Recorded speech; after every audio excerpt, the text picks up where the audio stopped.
Bonjour, alors aujourd'hui on va s'intéresser à une leçon de physique-chimie qui est comment utiliser ces formules-là qui sont sur la charge électrique et l'énergie. L'histoire qu'on va étudier là, elle est tirée du physique-chimie première terminale chez Nathan Technique. C'est l'histoire de Jean et Déborah qui passent le week-end dans un chalet d'alpage. Alors une fois qu'ils arrivent au chalet, ils veulent utiliser un radiateur électrique et le propriétaire leur a fourni un accumulateur pour utiliser ce radiateur électrique. Pour que ce soit confortable pour eux, il faut que le radiateur électrique puisse fonctionner au moins 10 heures pour qu'ils passent une bonne nuit. On vous demande deux choses, calculer l'énergie de l'accumulateur et calculer l'autonomie de l'accumulateur. Pour ça, on va utiliser ces formules-là. Sauf que ces formules-là, écrites comme ça, elles ne me servent pas à grand-chose. Il faut que je puisse écrire ce que c'est. Alors, du coup, Q, qu'est-ce que c'est? Q, c'est la capacité de l'accumulateur. La capacité de l'accumulateur, c'est ce qui va pouvoir nous fournir et ça se mesure en ampères-heure. Ensuite, qu'est-ce qu'on étudie? De quoi on a besoin d'autre? I, on connaît un petit peu plus. C'est l'intensité. Donc l'intensité en ampères. T, le temps. Alors ici, en heures. Attention, on n'est pas dans le système international. U, la tension en volts, je connais. Et E, pareil, ça c'est nouveau. C'est l'énergie qui s'exprime en watts-heure. Voilà, alors revenons à nos moutons. Là, l'histoire, on vous demande ici de calculer l'énergie. Bonne question. Qu'est-ce que ça va être que cette énergie? Là, l'idée, c'est de réussir à trouver quelle formule je vais utiliser. Mais du coup, on les voit plus bien, mes formules. Voilà. Laquelle des deux formules je vais utiliser? Eh ben, on va voir ce qu'on a de dispo. L'énergie. Donc là, du coup, on va devoir utiliser E. Quelles sont les données qu'on a besoin? Quelles sont les données qui nous sont fournies? On nous fournit, du coup, la tension de l'accumulateur. Donc ça, c'est U. On nous fournit également la capacité de l'accumulateur en ampères-heure, c'est Q. On vous fournit l'intensité consommée par le radiateur, c'est I.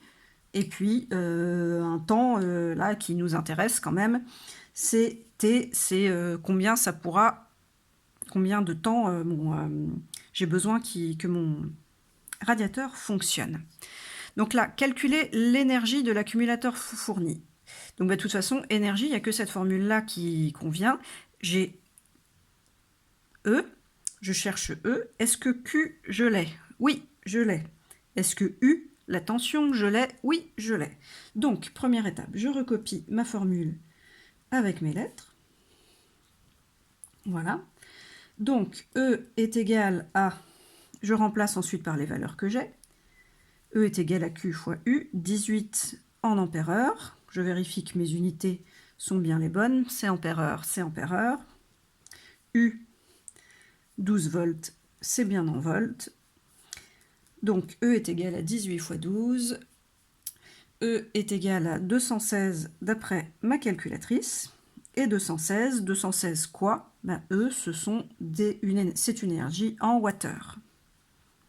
Je vérifie une énergie en watts-heure, est-ce que c'est bien ce qu'on me demandait? Oui. Et bien c'est bon, j'encadre ma réponse. Deuxième question. Calculer l'autonomie de l'accumulateur à plein régime. Du coup, là, l'autonomie, on va vous demander, ça va être un temps. Alors, on vous fournit déjà un temps dans l'énoncé, sauf que ce n'est pas celui-là qui m'intéresse. Celui-là, c'est celui que je voudrais atteindre. Alors, un temps, je l'ai dans ma formule ici, mais ça voudrait dire qu'il me faudrait aussi une intensité. Ah ben, j'ai bien l'intensité fournie par le radiateur électrique. J'ai toutes mes données, donc je recopie ma formule. Q est égal à I fois T. Sauf que là, qu'est-ce que je cherchais? Je cherchais T. Il va falloir transformer un petit peu ma formule pour obtenir T. On utilise une équation du premier degré ou la pyramide magique si vous le souhaitez. T est égal à Q divisé par I. Donc là, Q, 18 ampères-heure.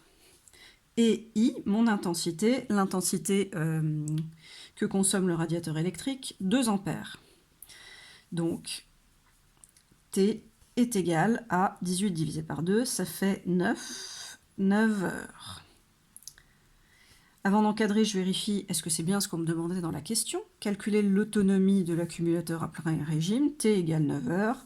C'est cohérent, ça veut dire que quand ça fonctionne à fond, eh ben, mon accumulateur il pourra faire fonctionner mon radiateur pendant 9 heures.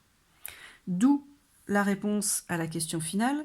Pourquoi Jean et Déborah devront dormir dans les sacs de couchage? Parce que pour toute façon être confortable, il fallait qu'ils aient 10 heures de chauffage. Ils n'ont que 9 heures de chauffage. Donc, eh ben, forcément, 9 est plus petit que 10. Donc, l'accumulateur ne pourra pas faire fonctionner le radiateur pendant 10 heures.